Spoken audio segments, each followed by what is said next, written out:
मदीद, बहुत बहुत स्वागत है आपका। प्रोग्राम सलाम जेके आप देख रहे हैं गुलिस्तान न्यूज और जेके 24/7 न्यूज चैनल्स पर। लगातार हमारी नशरियात टीवी के साथ साथ फेसबुक पर भी लाइव चल रही है और इसके अलावा आप यूट्यूब पर भी जा सकते हैं, जहां थोड़ी देर बाद हमारा ये लिंक अवेलेबल होगा और अपनी राय हम तक जरूर प्रोग्राम के हवाले से पहुंचाइएगा। कोविड-19 को लेकर बात हो रही थी, दीगर रियासतों की भी बात करेंगे फटाफट से। आपको वर्ल्ड वाइड जो अभी तक मरने वालों की तादाद है वो काफी ज्यादा है और 1,40,000 के करीब ये आंकड़ा पहुंच चुका है, जबकि 21 लाख से जो मुतासरीन है दुनिया भर के 200 से ज्यादा ममालिक जो इस वक्त कोरोना वायरस के शिकार हुए हैं, उनमें अभी तक जो तादाद है वो 4,000 के करीब जा पहुंची है।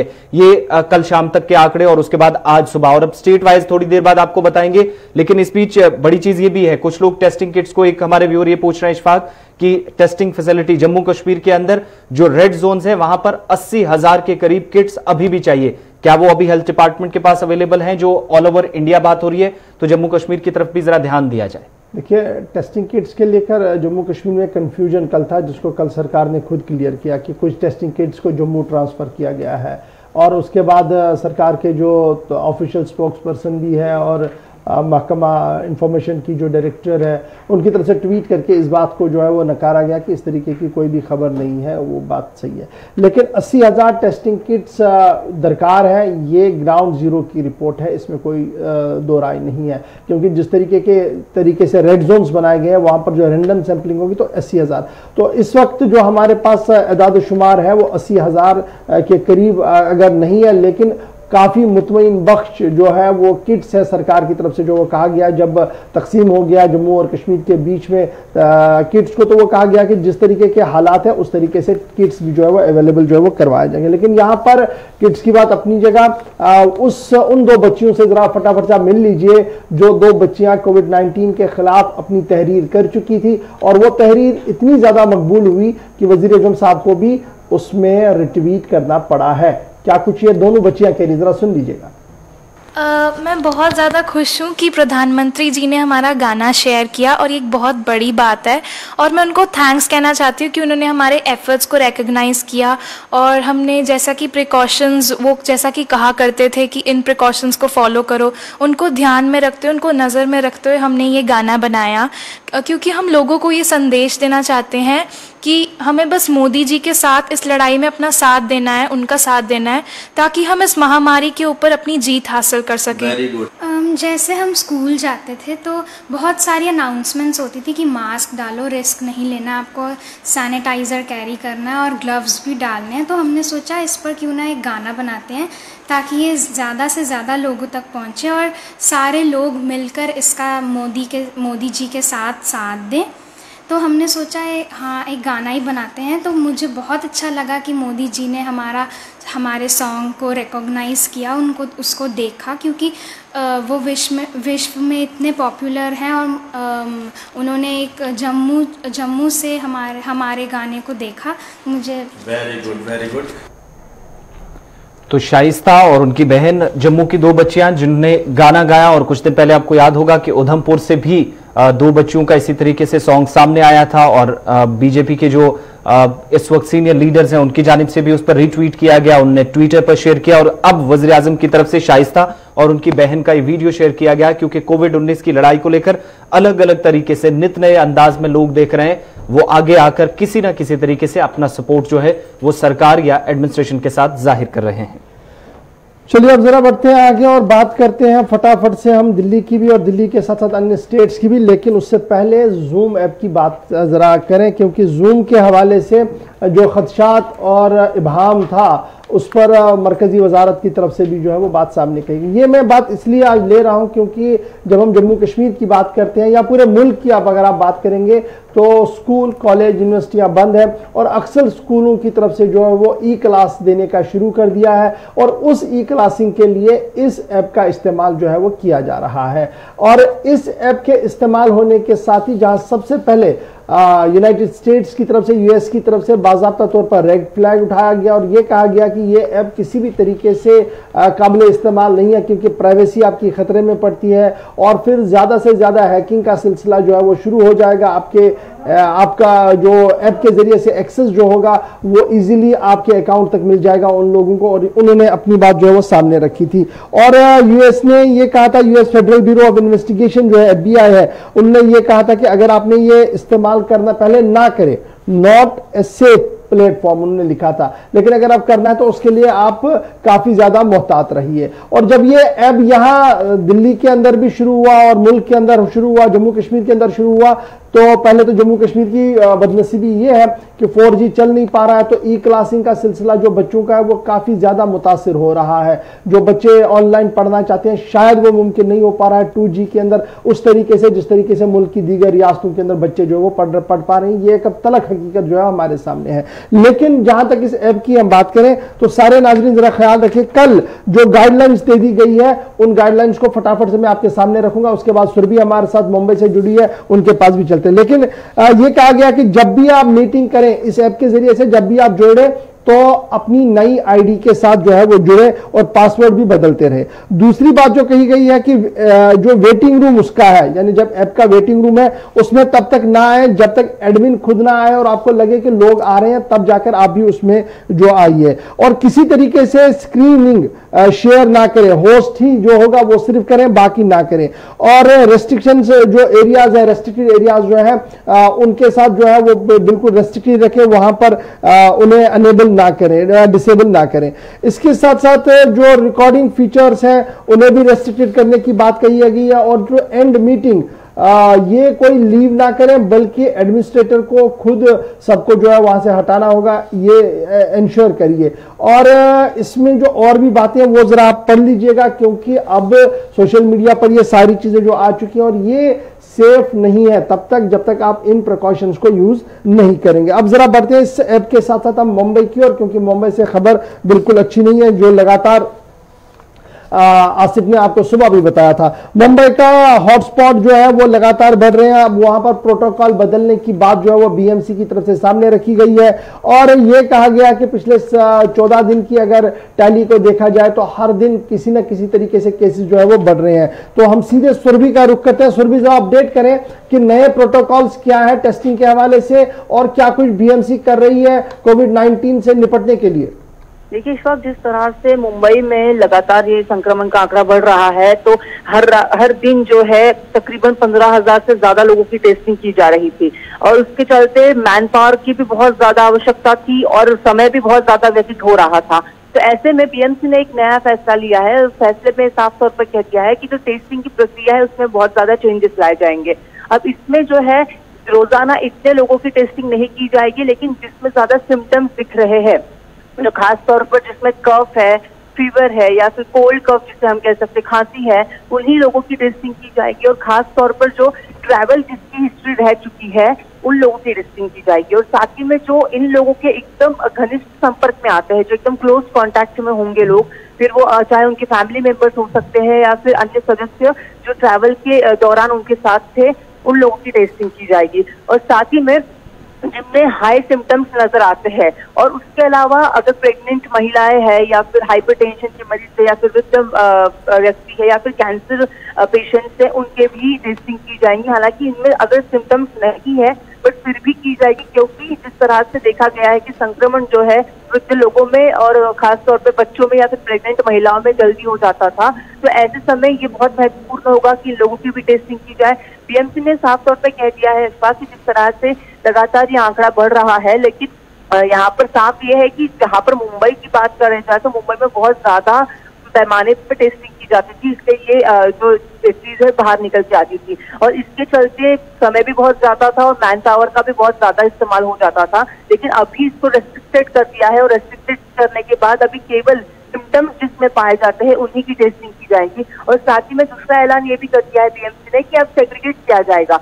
इससे पहले हमने देखा गया है कि जो पेशेंट्स मतलब जिनकी डेथ हुई है उनमें आइडर हाइपरटेंशन था या फिर अनेक बीमारियां थी, डायबिटीज थे, शुगर थे, कई तरह की बीमारियों से ग्रसित थे और फिर कोविड-19 उनको हो गया था। लेकिन अब ये पूरी तरह से देखा जाएगा केवल कोविड-19 किस व्यक्ति को है उन्हीं का जो सेग्रीगेशन करके वही कोविड-19 के डेथ लिस्ट में आ जाएंगे। चलिए बहुत शुक्रिया सुरभि हमारे साथ ज्वाइन करने के लिए और ये बताने के लिए कि नए पैरामीटर जो है वो क्या कुछ फॉलो किया जाए। अब जो आंकड़े भी जो है वो आहिस्ता आहिस्ता करके आज सुबह के जो वो आना शुरू हो गए हैं। सुबह से लेकर अभी तक अगर आप देखेंगे तो 38 नए कोविड केसेस जो है वो आ रहे हैं सामने। जयपुर में के अंदर 5, जोधपुर के अंदर 18, झुंझुनू के अंदर 1, नागपुर के अंदर 2, अजमेर के अंदर 1, टोंक राजस्थान के अंदर 6, जलावाला के अंदर 1, कोटा के अंदर 4, और इस तरीके से पॉजिटिव केसों की जो तादाद है अभी तक वो 11,000 से ऊपर जो है वो चली गई है। 1,160 से ज्यादा जो है वो रात को 11 बजे से अभी तक के इतलात जो है वो हमारे पास आ रही है, और राजस्थान की हेल्थ मिनिस्ट्री की तरफ से जो है ये फिगर जो है वो जारी कर दिए गए हैं। तो ये बड़ी बात जो है हम आपके सामने रख रहे हैं। और अब जरा बढ़ते हैं दिल्ली की ओर, और दिल्ली की खबर से पहले आपको बताते चले कि माह रमजान मुबारक की आमद है, और माह रमजान मुबारक की आमद से कबल पूरे मुल्क के अंदर उलमाए किराम का मुत्तफिका फैसला भी सामने आया है, और साथ साथ कल वक्फ बोर्ड का इजलास भी मुनक्किद हुआ है, जिसकी सदारत कल खुद की है मुख्तार अब्बास नकवी ने। और मुख्तार अब्बास नकवी ने कल इस मीटिंग के दौरान जो बात सामने रखी है उसमें उन्होंने कहा है कि वक्फ बोर्ड के जिम्मेदारान और वक्फ बोर्ड के जो एहलकारान हैं वो इस बात को यकीनी बनाए कि किसी तरीके से भी कोई बड़ा जमावड़ा जो है मस्जिदों, खानकाहों और जियारतगाहों पर ना हो, और जो गाइडलाइंस मरकजी हुकूमत की तरफ से जारी की गई हैं उन गाइडलाइंस का जो है वो पालन किया जाए, उन्हें फॉलो किया जाए। यानी अब माह रमजान के वक्त के दौरान जब हम मस्जिदों के अंदर हजारों की तादाद में लोगों को नमाज पढ़ते हुए देख रहे थे, मस्जिदें लॉकडाउन है, न सिर्फ मस्जिदें लॉकडाउन है, गिरजाघर लॉकडाउन है, मंदिर लॉकडाउन है, गुरुद्वारे लॉकडाउन है, और इस तरीके से सभी मजहबी मकामात पर जो है वो पाबंदी आयद है, और ये पाबंदी माह रमजान के दौरान भी जारी रहेगी। और उसी पाबंदी के सिलसिले में यह बात भी कही गई है कि इफ्तार और सहरी के औकात पर जो मस्जिदों के अंदर खुसूसी एहतिमाम किया जाता था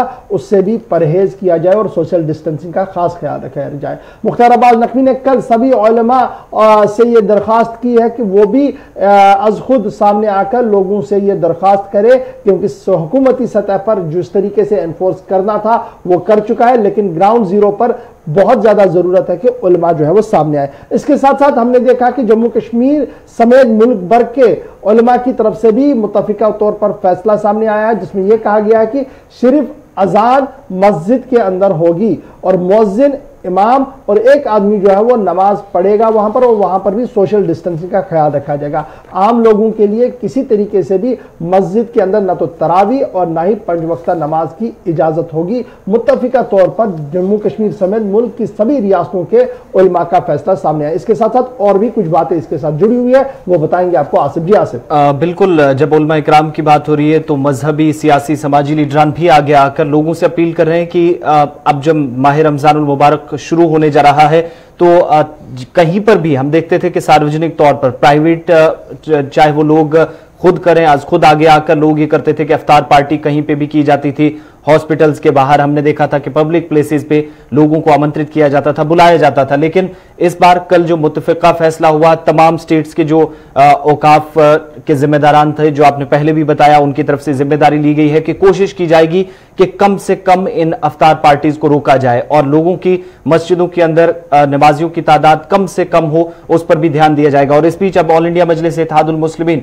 असदुद्दीन ओवैसी की जो पार्टी है, उन्होंने भी एक लेटर के जरिए लोगों से अपील की है कि वो भी कोशिश करें कि इस माह रमजानुल मुबारक के दौरान वो घर में ही इबादत करें। और दूसरी तरफ all India democratic United front के जो सरबराह हैं और मेंबर पार्लियामेंट है बदरुद्दीन अजमल, उन्होंने भी कल अपील की तमाम उलमा इकराम से और साथ ही साथ सिविल सोसाइटी के जो लोग हैं उनसे भी कि वो लोगों से ये दरख्वास्त करें वो घरों से बाहर ना निकले। उनने मजीद क्या कुछ कहा, जरा आपके साउंड बाइट भी उनके सुनाते हैं। उनने अपील की न सिर्फ जो जिम्मेदारान हैं, जो एक तरफ हम सोसाइटी के बड़े रुकन देखते हैं जिम्मेदार लोग, बल्कि आम लोगों से भी वो कल अपील करते नजर आए। बदरुद्दीन अजमल को जरा सुन लीजिए। का महीना सामने आ रहा है, मैं अपने मुसलमान भाइयों से, बहनों से, सबसे हाथ जोड़ के गुजारिश कर रहा हूं, जिस तरीके से गुज़िश्ता 1 महीने से आप लोगों ने मस्जिदों में जाना बंद किया, बहुत बहुत मुबारक हो। उसकी वजह से बहुत से लोगों को बीमारियां लग सकती थी, लेकिन अल्हम्दुलिल्लाह हम लोग उससे बच गए। उसके बाद इम्तिहान आया जुमा के दिन का, जुमा की नमाज भी आप लोगों ने मस्जिद में छोड़ दिया। शब बरात की रात आई, अल्हम्दुलिल्लाह उलमाए किराम के समझाने से, उनके मसाइल को बताने से आप लोगों ने कोविड-19 का 19 का और कोरोना वायरस का एहतराम किया कि इसको भी बंद कर दिया और आप लोग शब बारात में भी बाहर नहीं निकले, कब्रिस्तान भी नहीं गए। इसके लिए मैं फिर से आपको मुबारकबाद देता हूं। अभी हमारे सामने हमारा माह रमजान मुबारक 8-10 दिन के अंदर शुरू होने वाला है। मैं इसके लिए आज आपके सामने हाजिर हुआ हूं कि आप लोग अल्लाह के वास्ते रमजान की इबादत आप अपने घर के अंदर करिए, झोपड़पट्टी में करिए, अपने बिल्डिंग में करिए, अपने बंगले में करिए। अल्लाह आपकी नमाजों को कबूल करने वाला है। मस्जिदों का रुख बिल्कुल न करें। जमात तरावी मस्जिद में करने की कोई जरूरत नहीं। अपने घर में अगर आपके पास हाफिज है तो कम से कम जितना डिस्टेंस गवर्नमेंट ऑफ इंडिया कह रही है उतना घरों में मेंटेन करके हुए आप उनके साथ तरावी पढ़े, आपको बहुत बहुत मुबारक हो। लेकिन अगर तरावी का इंतजाम नहीं है तो सिर्फ अलम तरा से उलमाए किराम से मशवरा मालूम करके आप लोग घर में अदा कर लें, तरावी का सवाब मिलेगा। तहज्जुद की नमाज अकेले पढ़ने का ज्यादा सवाब है।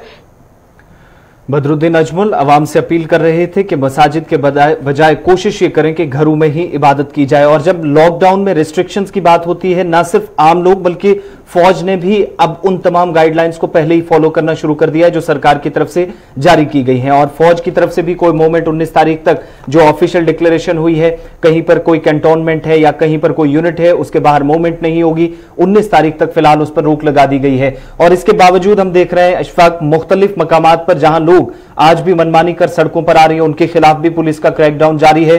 और एक बड़ी मिसाल जम्मू कश्मीर पुलिस की भी यहां पर हम पेश करेंगे कि कम से कम 2000 से ज्यादा लोग जिनको अभी तक गिरफ्तार भी किया जा चुका है, हिरासत में लिया गया है, जिनके खिलाफ कार्रवाई हुई, एफआईआर भी लगी, जिनकी तादाद 1000 से ज्यादा है। इसके अलावा जो व्हीकल्स सीज की गई हैं जम्मू और कश्मीर प्रोविंस दोनों जगहों पर, वो भी 1000 से ज्यादा है। यानी कोई भी इंतजामिया की जानिब से जारी हुक्मनामे की एडवाइजरी की खिलाफ वर्जी कर रहा है तो उसके खिलाफ तमाम इदारे जहां पर सख्त है वहां पर पुलिस इंतजामिया भी फटाफट दिल्ली का रुख करेंगे। लेकिन उससे पहले अपने नाज़रीन को यह भी बताते चले कि जब लॉकडाउन की बात होती है ना तो पहली बार 160 साल से ज्यादा तारीख को जब आप मुताला करेंगे तो इंडियन रेलवे का आज जन्मदिन है, लेकिन उसके बावजूद भी आज वो नहीं चल रही है। आज वो लॉकडाउन पर, सिर्फ एक बार इससे पहले 1 महीने के लिए लॉकडाउन हुआ था, वो बहुत पहले की बात है जब रेलवे के एम्प्लॉयज और सारे लोग स्ट्राइक पर चले गए थे। लेकिन इस तरीके से पहली बार है कि रेल कंप्लीटली बंद है और उस दिन बंद है जब आज उनका जन्मदिन है। पहली बार आज दिल्ली के अपने मुंबई के अंदर ट्रेन जो थे वो चली थी और उसके बाद ये पूरे इंडिया के अंदर आई थी। तो आज जब इस तरीके का माहौल हो तो ये चीज भी हमारे जहन में होनी चाहिए। तो फटाफट से दिल्ली का रुख करते हैं। हमारे साथ हर्ष भारद्वाज जो कि ज्वाइन कर चुके हैं ग्राउंड जीरो से। हर्ष, अपडेट करें, बहुत से हॉटस्पॉट्स नए बन रहे हैं और अब अरविंद केजरीवाल ने भी कमर कस ली है, रैंडम टेस्टिंग की बातें हो रही है और प्लाज्मा की जो नई थेरेपी की जो नई बात आ रही है, कब से ये शुरू होगा और क्या कुछ अरविंद केजरीवाल के मानना है इस हवाले से?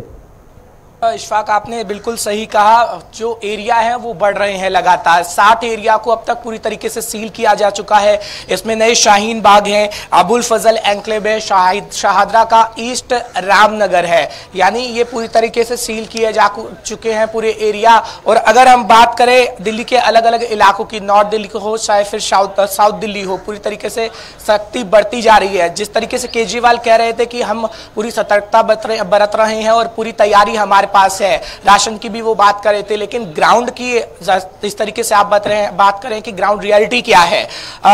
ये बात ठीक है कि आपने इलाकों को सील किया, ये बात ठीक है कि आप उन लोगों का सोच रहे हैं और पूरी सतर्कता लोग भी बरतें, लेकिन ग्राउंड जीरो पे अभी भी चीजें ठीक नहीं है। कल हमने इसी का रियलिटी चेक करना चाहा। देवली एक इलाका पड़ता है दिल्ली में, खानपुर वाला इलाका पड़ता है, और वहां से हमें एक फोन आया, एक महिला का, बुजुर्ग महिला थी, हार्ट पेशेंट थी। उन्होंने कहा हमारे पास राशन कार्ड नहीं है, राशन की जरूरत है। हम अपने एमएलए साहब को भी कह चुके हैं और निगम पार्षद साहब को भी कह चुके हैं, लेकिन हमारे पास राशन नहीं पहुंचा। हमने फिर उन्हें फोन मिलाया कि आखिर मामला है क्या कुछ। पहले तो एमएलए साहब ने पूरे दिन फोन नहीं उठाया, रात के 9:30 बजे वो फोन उठाते हैं। फिर वो कहते हैं कि आप मुझे कल सुबह 11 बजे फोन करिएगा। कल सुबह 11 बजे फोन करने को उन्होंने कहा है, अभी 11 नहीं बजे, हम 11 बजे फोन करेंगे, फिर देखेंगे, क्योंकि 2 दिन से लगातार ऐसे ही चल रहा है। तो ग्राउंड जीरो पे रियलिटी क्या है वो आपके सामने है, जिसका रियलिटी चेक हमने किया। और लगातार ऐसे फोन भी हमें आ रहे हैं जिनमें राशन की दिक्कत हो रही है। हालांकि केजरीवाल कह रहे हैं कि उन पर कार्रवाई की जाएगी, लेकिन ग्राउंड रियलिटी के लिए भी उन्हें देखना चाहिए, वो चीज मॉनिटर बताइएगा ग्राउंड जीरो पर, क्योंकि आप देख रहे हैं सिचुएशन को, ये जो रेड जोन एरियाज नए नए बन रहे हैं वहां पर एंट्री एग्जिट पॉइंट्स को सील किया गया है, बहुत कम लोग जो है वो अंदर बाहर जा सकते हैं। लेकिन इस बीच आम जिंदगी कैसे चल रही है, वहां पर जो जरूरियत है, जब सारे एंट्री एग्जिट पॉइंट्स आप बंद करें तो अंदर जिन लोगों को चीजों की जरूरत है वो कैसे ले पा रहे हैं वो? बिल्कुल, देखिए थोड़ी ना दिक्कत हो रही है इशफाक। जो एरिया पूरी तरीके से सील किए गए हैं, नॉर्थ दिल्ली की अगर बात करें वहां पे भी सील किया गया है, उसका रियलिटी चेक भी हमने किया, वहां पे से लोगों के भी हमारे फोन आए। जब मैंने वहां लोगों को फोन किया, जो लोग अंदर थे वो कह रहे थे कि हमें सबसे ज्यादा दूध की दिक्कत हो रही है, नहीं मिल पा रहे।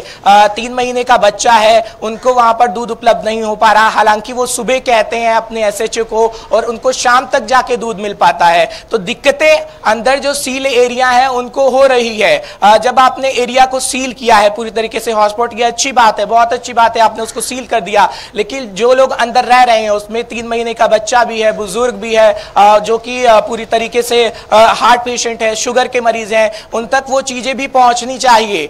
सील आपने किया हुआ एरिया हॉस्पिटल है, बाहर आपकी टीमें तैनात है, SHO साहब भी बताइएगा। ये तो हॉटस्पॉट की आपने कहानी सुनाई कि नहीं हो पा रहा, लेकिन जो अरविंद केजरीवाल बता रहे थे कि हम प्लाज्मा थेरेपी को आज से शुरू करने जा रहे हैं, तो इसमें हमने देखा था कि पिछली बार जो एक टेस्ट हुआ था प्लाज्मा थेरेपी का दिल्ली के अंदर, उसमें ज्यादा कोई बेहतर नतीजे नहीं थे। एक अभी भी जिंदा है उसमें, लेकिन एक की मौत हुई थी। तो अब ये जो प्लाज्मा थेरेपी वाला मामला जिस पर वो काफी उम्मीद लगाए हैं कि इससे हालात बदल सकते हैं, क्या आज से ये शुरू होगा और क्या गाइडलाइंस अप्रूव हो गई है इस हवाले से? बिल्कुल, ये कहा जा रहा है प्लाज्मा थेरेपी के बारे में। सत्येंद्र जैन भी ये कहते हुए नजर आए कि ये आज से शुरू होगा, लेकिन ये आने वाले वक्त में देखना पड़ेगा कि ये कितना कारगर साबित होगा। क्योंकि इशफाक, सत्येंद्र जैन जो दिल्ली के स्वास्थ्य मंत्री हैं, लगातार आते हैं, आंकड़े देते हैं, कह तो दी जाती हैं बातें कि ये चीज होंगी, और हालांकि थोड़ा बहुत स्तर पर देखने को भी मिलता है, लेकिन वो पूरी तरीके से जमीनी स्तर पर कहीं गायब है। केजरीवाल भी प्रेस कॉन्फ्रेंस करके बड़ी बड़ी बातें कहते हैं कि दिल्ली में हम पूरी तरीके से अगर तैयार हैं। उन्होंने शुरुआत में ही कहा था कि अगर कोई भी नए मामले आते हैं, 100-500 तक मामले आते हैं तो हम पूरी तरीके से तैयार हैं, लेकिन जमीनी स्तर पर कहीं ना कहीं वो चीजें गायब है। आप अगर आम आदमी पार्टी के MLA की हम बात करें, आम आदमी पार्टी के MLA है, कहीं पे वो बहुत अच्छा काम कर रहे हैं, कुछ एरिया में बहुत अच्छा काम कर रहे हैं, लेकिन कुछ एरियाज ऐसे हैं जहां पर अभी भी MLA साहब सोए हुए ही हैं। हम ये कह सकते हैं कि वो सोए हुए हैं, वो इसलिए क्योंकि वो लोगों की बात नहीं सुन रहे, क्योंकि जो लोग हैं वो सीधा सीधा अपने MLA को फोन करते हैं, सीधा सीधा वो MLA से अपनी परेशानी बता रहे हैं। बहुत बहुत शुक्रिया हमारे साथ हाथ ज्वाइन करके दिल्ली की सिचुएशन पर डिस्कस करने के लिए। बहरहाल बात आज जो हो रही थी वो कोरोना वायरस के हवाले से ही हो रही थी। इस बीच पूरे दुनिया के अंदर लॉकडाउन है, और लॉकडाउन जब हुआ था तो inter state inter district transport बंद हुआ था, मेट्रो रेल सर्विसेज बंद हुई थी, और साथ साथ एयरलाइंस भी बंद हो गई थी, चाहे वो डोमेस्टिक एयरलाइंस थी या इंटरनेशनल एयरलाइंस थी। इस बीच बहुत से लोग जो मुल्क के अंदर है, मुख्तलिफ रियासतों के अंदर है, उन्होंने अपनी अपनी टिकट्स बुक की थी लॉकडाउन शुरू होने, जब ऑफिशियल लॉकडाउन की अनाउंसमेंट हुई थी उससे लेकर कल की अनाउंसमेंट तक। तो वो जो टिकट्स उन्होंने बुक की थी, जब फ्लाइट चली नहीं तो वो बड़े तजब्जुब के शिकार थे कि अब इसका आगे होगा क्या। उन्होंने 1-2 बार इसको रिशेड्यूल भी किया, लेकिन अभी खुलेगा नहीं खुलेगा, क्या कुछ आगे सिचुएशन होगी, इसमें काफी कुछ कियोस था। और बहुत से लोग रिशेड्यूल नहीं करना चाहते, वापस पैसा लेना चाहते थे, जिसमें उन्हें बहुत सा पैसा जो था वो गंवाना पड़ रहा था। यह मामला जब पूरा मामला मरकजी वजारत दाखिला के सामने आया और हवाबाजी की वजारत के सामने आया, तो कल रात देर गए उनकी तरफ से एक हुक्मनामा भी जारी हुआ है। उस हुक्मनामे के तहत यह कहा गया है कि जिन सार्फिन ने टिकट बुक की थी और लॉकडाउन की वजह से वो नहीं चल पाए, चाहे वो डोमेस्टिक एयरलाइंस हो या इंटरनेशनल एयरलाइंस हो, उन्होंने अगर टिकट को कैंसिल करना होगा तो उन्हें पूरे के पूरे पैसे जो है वो वापस मिलेंगे, एक। और दूसरा, अगर वो रिशेड्यूल करके चलना चाहते हैं तो एयरलाइंस को उसमें भी उन्हें एश्योरेंस देनी होगी, और ये पैसा जो वापस होगा ये 3 हफ्तों के अंदर अंदर जो होगा एयरलाइंस कंपनी को, अपने सारिफ को ये पैसा जो है वो वापस देना होगा। तो ये खबर भी काफी इंपॉर्टेंट थी, क्योंकि इसको लेकर भी कई हफ्तों से जो थे वो कुछ लोग बात कर रहे थे कि आखिर क्या कुछ होगा और क्या ये पैसा हमें वापस मिलेगा या नहीं। फटाफट से अब एक दो सवाल ले लीजिए ताकि हम वाइंड अप कर सकें। बिल्कुल, एक हमारे व्यूअर इनबॉक्स कर रहे हैं, वो कह रहे हैं कि 22 दिनों से वो पुलवामा के अंदर एक स्कूल है वहां पर क्वारंटाइन किए गए हैं, और स्कूल का नाम शायद स्पेलिंग में कुछ मिस्टेक है इसलिए मैं नाम नहीं ले रहा हूं, लेकिन पुलवामा का एक स्कूल है जो से क्वारंटाइन मरकज बनाया गया। कह रहे हैं 22 दिनों से है, अभी भी हमें वापस नहीं भेजा जा रहा। क्या एडमिनिस्ट्रेशन सिर्फ 14 दिन रखने के लिए सोच रही है या फिर 28 या 30 दिन से आगे भी दिन बढ़ सकते हैं? देखिए, उसमें बेसिकली जितने लोग वहां होंगे उनकी टेस्टिंग हुई होगी, उस टेस्टिंग में या तो अभी ताखीर हुआ होगा या कुछ और एडमिनिस्ट्रेटिव प्रॉब्लम हुई होगी जिसकी वजह से वहां रखा होगा। बाय द वे, आज हम चेक करेंगे कि आखिर अगर 14 दिन का क्वारंटाइन है ये क्यों इसको बढ़ाया गया, क्या इनकी टेस्टिंग नहीं आई थी। फिलहाल जरा उत्तर प्रदेश चलते हमारे साथ अनिकेत भी इस वक्त ज्वाइन कर चुके हैं। बहुत शुक्रिया अनिकेत हमारे साथ ज्वाइन करने के लिए। ये बताइएगा कि योगी आदित्यनाथ ने काफी ज्यादा कड़े कदम उठाने का फैसला लिया है। जिस तरीके से कल हमने देखा था कि डॉक्टरों पर, पैरामेडिकल स्टाफ पर पथराव हुआ था, वो काफी ज्यादा जख्मी हुए थे, एनएसए लगाने की बात हुई है और डॉक्टर भी अब लोगों से सवाल पूछ रहे हैं कि एक तरफ से आप तो हमें भगवान का दर्जा दे रहे हैं और दूसरी तरफ से हमें पत्थर मार रहे हैं। तो क्या कुछ आज की सिचुएशन है और जिन इलाकों के अंदर रेस्ट्रिक्शन, जिन इलाकों के अंदर इस तरीके के इंसिडेंट्स होंगे, अब एसएचओस को कहा गया कि उनके खिलाफ भी कार्रवाई होगी? जी देखिए, बिल्कुल आपको बताना चाहूंगा, जिस तरह से लगातार डॉक्टर एक मुख्य भूमिका में नजर आ रहे हैं, लगातार जो डॉक्टर से सैंपल कलेक्ट करने के लिए जा रहे हैं उन पर जो हमला हो रहा है उसके बाद से लगातार अगर बात करें उत्तर प्रदेश के सूबे के मुख्यमंत्री योगी आदित्यनाथ की, तो लगातार अब जो तेवर मुख्यमंत्री योगी आदित्यनाथ के हैं वो सख्त होते नजर आ रहे हैं। और यही कारण है कि उन्होंने सख्त हिदायत दे रखी है और साफ दिशा निर्देश दे रखे हैं कि जो भी ऐसे लोग सामने आ रहे हैं जो पुलिस टीम पर या फिर डॉक्टर्स पर जो हमला कर रहे हैं उन पर सख्त कार्रवाई की जाए, उन पर एनएसए लगाया जाए। और जिस तरह से लगातार हमले हो रहे हैं तो कहीं ना कहीं रवैया जो इस समय योगी आदित्यनाथ है वो सख्त रुख अपना चुके हैं। और बात करें अगर राजधानी लखनऊ की, तो राजधानी लखनऊ में जो 14 हॉटस्पॉट बनाए गए हैं वहां पर ड्रोन कैमरे से निगरानी की जा रही है और बाकायदा ये देखा जा रहा है कि कौन सा व्यक्ति, कौन अराजक तत्व किस प्रकार की गतिविधियां कर रहा है। तो लगातार प्रशासन पूरी तरह से मुस्तैद नजर आ रहा है। और बात करें योगी आदित्यनाथ की, तो दिशा निर्देश साफ दे रखी है कि जो भी व्यक्ति ऐसी कोई हरकत करता सामने आता है या फिर सहयोग नहीं करता है इस पूरे मामले में, तो उस पर सख्त कार्रवाई की जाए, उस पर एनएसए लगाया जाए और संगीन धाराओं में मुकदमा दर्ज करके पंजीकृत करके उसको जेल भेजा जाए। जी चलिए, बहुत शुक्रिया आपका हमारे साथ उनके ज्वाइन करने के लिए।